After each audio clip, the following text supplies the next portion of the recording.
우리가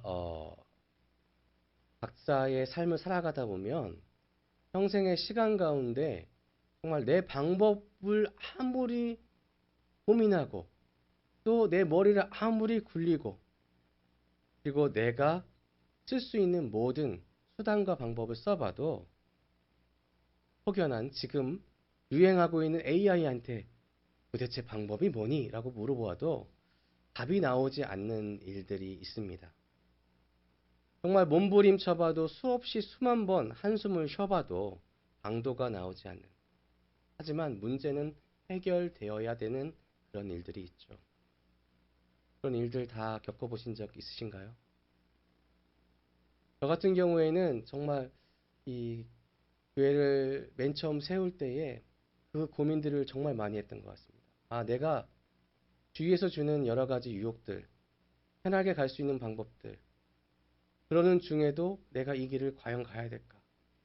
고민하고 고민할 때에 내가 생각하는 방법대로는 방법이 되지 않더라고요.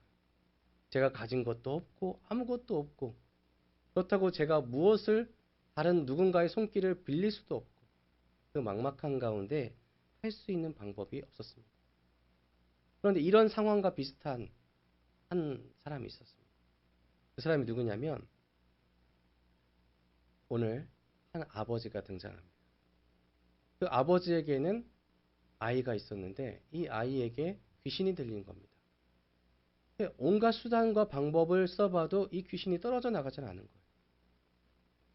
할 수 있다는 그 방법들, 약을 써봐도 누군가 주술사를 써봐도 그 시대에는 마술사도 있었으니까 마술사를 불러봐도 신앙이 좋다고 하는 신앙 선생님들을 붙여봐도 소용이 없습니다.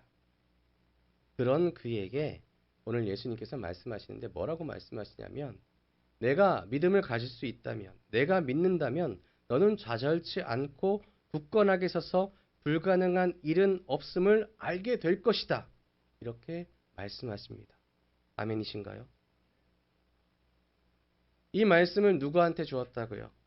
자신의 아이가 어렸을 때부터 귀신에 들려 그 아이를 치유하기 위하여 자신이 가지고 있는 모든 방법을 사용해 봤지만 그 어떤 노력도 소용도 없어서 좌절에 빠지기 직전인 한 아버지에게 예수님께서 하신 말씀입니다.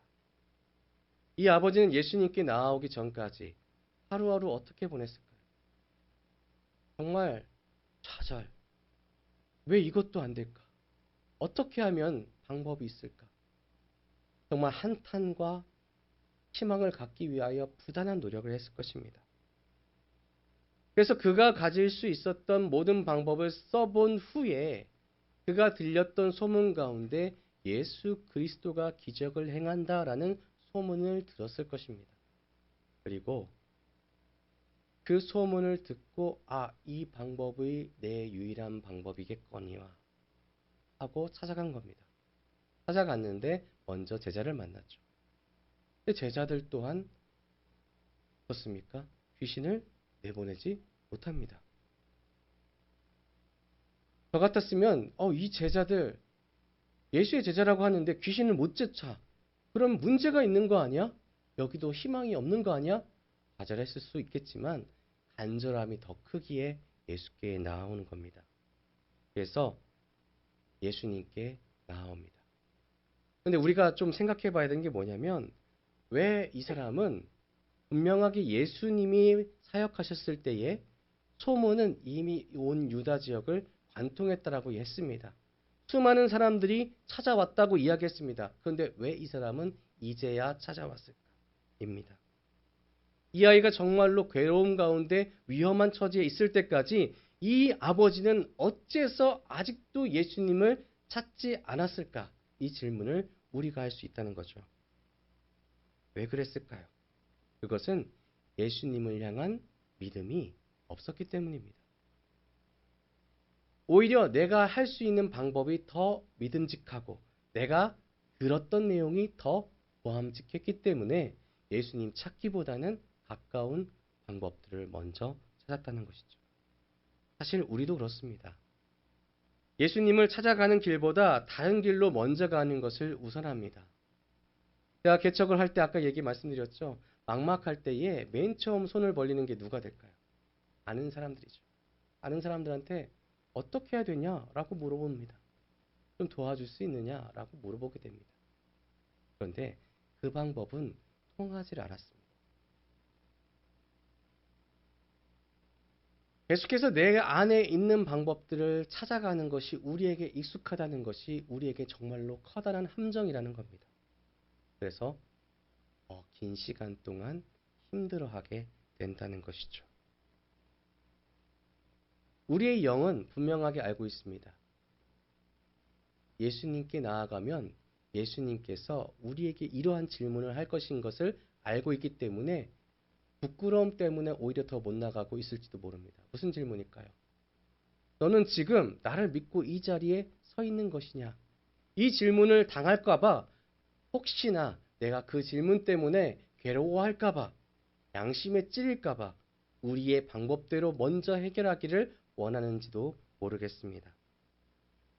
이 질문을 더욱더 집중해서 본다면 이 질문과 같습니다. 예수님께서 나를 온전하게 믿을 수 있으며 나에게 모든 것을 맡길 수 있을 만큼 신뢰하느냐? 다른 것들에게 시선을 빼앗기지 않고 오직 나만을 바라볼 수 있습니까? 너는 나를 믿을 수 있느냐? 이 질문이 사실 우리는 두렵죠. 이 질문에 아멘으로 답할 수 있다면 정말로 좋겠지만 우리가 이 질문을 받았을 때에 내가 예수님 내가 믿습니다. 이렇게 하기가 정말 두려울 때가 많이 있다는 겁니다. 그렇지만 우리가 이 질문에 아멘으로 대답한다면 믿음이 내게 진정으로 있다면 도움은 이미 주어졌고 어떤 것도 불가능하지 않다는 예수님의 대답을 들을 수 있게 됩니다. 그렇기 때문에 우리는 예수님 앞에 아멘으로 나아갈 수 있어야 됩니다. 이 질문에 대해서 응답을 받으려면 무엇을 대파해야 된다고 말씀드렸습니까? 아멘이죠. 네, 지금 내가 순전하게 주님을 믿고 있습니다. 이것이 필요합니다. 저는 이 대답이 정말로 하고 싶었습니다. 그리고 하고 싶습니다. 주님, 내가 믿습니다. 주님 믿으면 내 삶이 달라질 거고요. 내가 자유한 자가 될 거고요. 행복이 다 내 안에 가득할 거고 불가능한 일은 없을 겁니다. 내게 능력 주시는 자 안에서 내가 모든 것을 할 수 있습니다. 이 고백이 정말 제 평생에 하고 싶은 대답입니다. 그런데 왜 이렇게 세상에 믿을 만한 것들이 많은지 모르겠습니다. 하나님만 순전하게 믿기에는 믿음직해 보이는 것들이 우리 주위에 더 쉽게 내가 이 대답하기 위해서 결단하고 각오하고 하는 것보다 더 쉬워 보이는 일들이 더 세상에 많아 보이는지 모르겠다는 거죠. 내가 가지고 있는 능력도 믿고 싶고요. 내 바로 옆에 있는 친구도 믿고 싶고요. 심지어는 내 부모님도 믿고 싶고요. 그리고 놓치고 싶지 않은 돈의 능력도 믿고 싶습니다. 어느새 제게 하나님 믿는 그 능력보다 모든 것을 가능케 하시는 하나님의 전지전능한 능력보다 더 좋아 보이는 삐까뻔쩍한 그런 것들이 내 마음 가운데 가득해 있는 것들을 제가 느낀다는 겁니다. 하지만 실상은 내가 구했던 그 멋있어 보이고 당장 효과가 있어 보이고 그리고 정말로 힘 있어 보이는 것이 진정 내가 누려야 되는 절대적인 파워, 하나님의 그 능력을 가리고 있다는 것을 제가 두 눈으로 내 마음으로 보지 못하고 있었다는 것이죠. 그저 줄 것처럼 마치 시식코너에서 하나씩 주잖아요. 그러면 저희 아이들이 뚜루루 쫓아갑니다. 그래서 아빠 이거 먹어봐도 돼요? 그럼 먹어봐도 되지. 그럼 어떻습니까? 바로 사달라고 하죠. 그러면 저는 그 유혹에 못 이겨서 하나를 삽니다. 필요가 없거든요. 사실 그만큼이. 필요 없는데 그 유혹 가운데 먹음직하고 보암직하니까 계속 내가 살 것은 다른 마트에 다른 그 코너에 있는데 계속해서 나는 그것을 담고 또 담는 겁니다. 그리고 집에 와서는 나 왜 그거 안 샀지? 그런 경우가 우리의 삶 가운데 너무 많다는 거죠. 그렇지만 이것에 대하여 변명은 변명일 뿐입니다. 우리가 하나님을 인정하고 내가 주님께서 나의 주라는 것을 인정하지 못했기 때문에 주님께서 우리에게 부르시며 내가 나를 믿느냐? 나를 믿고 의지하라. 내가 너에게 모든 것을 해줄 수 있는 능력이 있는 주, 너의 하나님이다. 라고 하는 것을 우리가 자꾸 피한다는 것입니다. 그렇기 때문에 하나님, 제가 좀 바빴어요. 하나님, 저게 조금 더 보기 좋았어요. 하나님 좀 멀리 있는 것 같아요. 이 모든 것들은 사실 내가 하나님의 질문 가운데 회피하고 싶은 변명일 뿐이라는 거죠. 그런데 이것이 옛날 유명한 영화 아시죠? 이 대사와 같습니다. 비겁한 변명입니다. 우리는 계속해서 비겁한 변명을 하는 겁니다. 하나님 핑계를 대는 거죠. 하나님 나한테 말씀해 주지 않으셨잖아요. 하나님 나한테 응답해 주지 않으셨잖아요. 하나님 내게 바로바로 해주시면은 내가 하나님 믿고 내가 하나님 뜻대로 따라가지 않을 거 아닙니까? 하지만 하나님께서는 이미 우리에게 날마다 응답하고 계십니다. 그것을 우리가 회피할 뿐이죠. 예수님께서는 오늘 말씀 가운데 분명하게 말씀하시는 것이 있습니다. 무엇이냐면 내가 믿음을 가질 수 있다면 이라고 먼저 말씀하십니다. 내가 믿음을 가질 수 있다면, 내가 믿는다면 나의 사랑하는 자야. 당신이 만일 믿음의 자리로 걸음을 옮기기로 작정했다면, 그리고 만일 가지고 있는 모든 것보다 예수님의 통치 가운데 살아가기로 다짐만 한다면 예수님께서는 이렇게 말씀하시죠. 전지전능한 하나님께서 하시는 일에 동행하기에 결단코 모든 일에 막힘이 없을 것이다. 왜냐하면 하나님께서 뜻하신 일을 하기 때문입니다. 이게 무슨 얘기냐? 우리는 변명을 하지만 예수님은 이미 알고 계신다는 겁니다. 하나님은 이미 알고 계셔요. 내가 약한 거 내가 이미 알고 있어. 내가 부족한 거 이미 알고 있어. 아멘으로 답하는 거 정말 힘든 거 알고 있어. 하지만 아멘으로 먼저 답을 해라. 이것입니다. 멀리 떨어지지 않고 그냥 아멘으로 먼저 답하라. 이것입니다. 주님, 내가 믿습니다. 라고 먼저 답하면 하나님께서는 그 답마저도 인정해 주신다는 것이죠. 그래, 내가 나를 믿고 있다 말하는 것을 내가 했어. 그러니 너의 가는 길 내가 지켜주고 내가 인도해주고 내가 보호하리라. 이것이 오늘 예수 그리스도의 말씀이십니다. 제가 아까 말씀드린 것이 있습니다. 네, 지금 제가 순전하게 믿고 있습니다. 이것이 저의 정말 평생에 걸려서 하고 싶은 대답이라고 말씀드렸죠. 그런데 이 대답 제가 과연 지금 당장 할 수 있을까요? 양심을 걸고 네, 지금 제가 100% 순전하게 믿고 있습니다. 할 수 있을까요? 아니란 겁니다. 저 또한 지금 순전하게 믿기 위한 발걸음을 떼고 있는 중입니다. 주님께서 주신 믿음을 성장시키기 위하여 지금도 애쓰고 있는 과정이라는 것이죠. 그래서 제가 좋아하는 찬양 한 구절을 우리 성도님들께 한번 들려드리고자 합니다.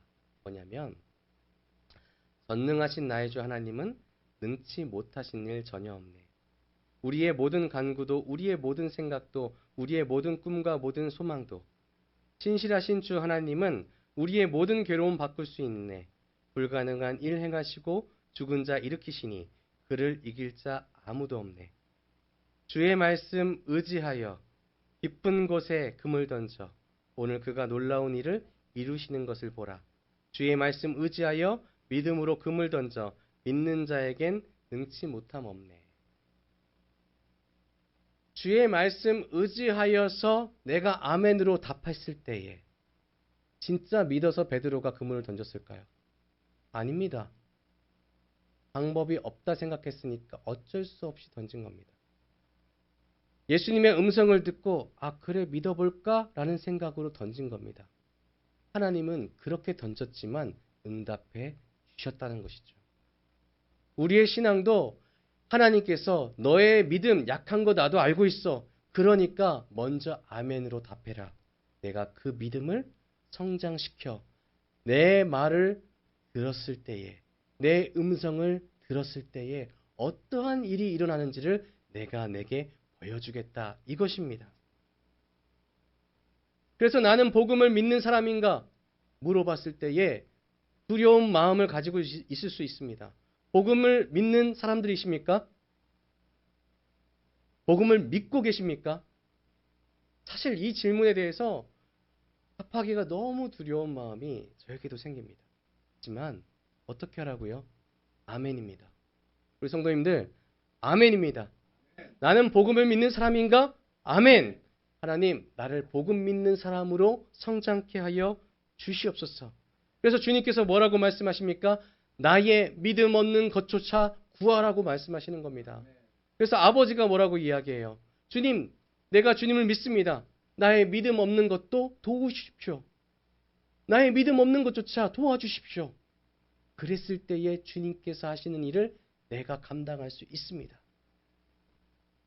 그 아이의 변화를 우리는 분명 말씀으로 경험했습니다. 아이는 나았고요. 아버지는 감격했습니다. 예수님께서는 내가 믿나이다. 나의 믿음 없는 것을 도와주소서 이렇게 외쳤던 그 아버지의 음성을 듣자마자 아이를 고치십니다. 귀신은 쫓겨났고 아이는 건강함을 회복했고 그 아버지의 믿음은 자라났습니다.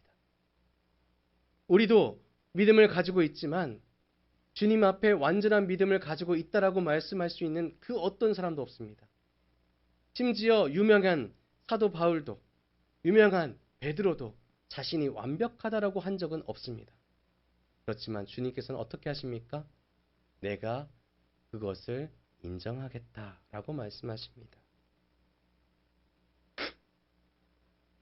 믿음은 자라나는 과정에 있는 나무와 같습니다. 주님께서 뿌려주셨고요. 여러분의 마음 가운데 복음을 심어주셨습니다. 그리고 자라게 하신다라고 하셨습니다. 그리고 열매 맺게 하신다라고 하셨습니다. 내가 스스로 뭔가를 잘해서 아닙니다. 주께서 우리를 보호하시고 인도하시기에 우리는 열매 맺을 수 있는 가치가 생기는 겁니다. 나로 인해서가 아니라 하나님으로 인하여서 내 가치는 정해지는 것입니다. 그래서 오늘 여러분께 질문을 드렸습니다. 사랑하는 성도 여러분, 나는 믿습니다라는 대답을 하셔야 됩니다. 당신은 복음을 지닌 믿음을 가진 그리스도의 성도이십니까? 아까 나는 믿습니다. 나는 믿습니다. 무엇을 믿습니까? 복음을 믿습니다. 예수님께서 주신 복음 가운데 나는 그 복음을 믿는 성도로서 살아가기에 나는 주님께서 나를 부르실 때에 주님께서 나를 택하셨을 때에 주님께서 나를 이끄실 때에 그것에 이끌림을 받고 순종할 수 있고 주님께서 결단하라고 했을 때에 결단할 수 있습니다. 왜? 나는 믿는 그리스도의 자녀이기 때문입니다. 주님이 행하실 때에 우리는 그렇게 변화될 수 있습니다. 그렇기 때문에 우리는 믿어야 됩니다. 사랑하는 성도 여러분, 오늘 말씀 가운데 제목을 기억하시죠? 내가 믿을 수 있다면. 예수님께서 이렇게 말씀하시고 계시는 겁니다. 내가 믿을 수 있다면? 아니다. 내가 믿을 수 있다라고 말씀하시는 겁니다. 왜 하나님께서 지금 앉아 계신 우리 한 분 한 분을 택하여 주셨기 때문입니다. 우리 모든 성도님들은 택함 받아서 부르심 받아서 이 자리에 계신 겁니다. 그렇기에 하나님께서 반드시 우리 모든 한 분 한 분을 자라게 하시고 하나님의 나라에 이끌어 그 하나님 나라에서 살게 하실 것입니다. 믿으십니까? 아멘이시죠? 나는 믿습니다. 한번 다시 해볼까요? 나는 믿습니다. 우리 모든 성도님들 날마다 주 아버지께서 부르실 때에 아멘으로 믿습니다라고 고백할 수 있는 자라나는 성장하는 믿음의 사람들이 되시기를 주님의 이름으로 축복합니다. 기도하겠습니다.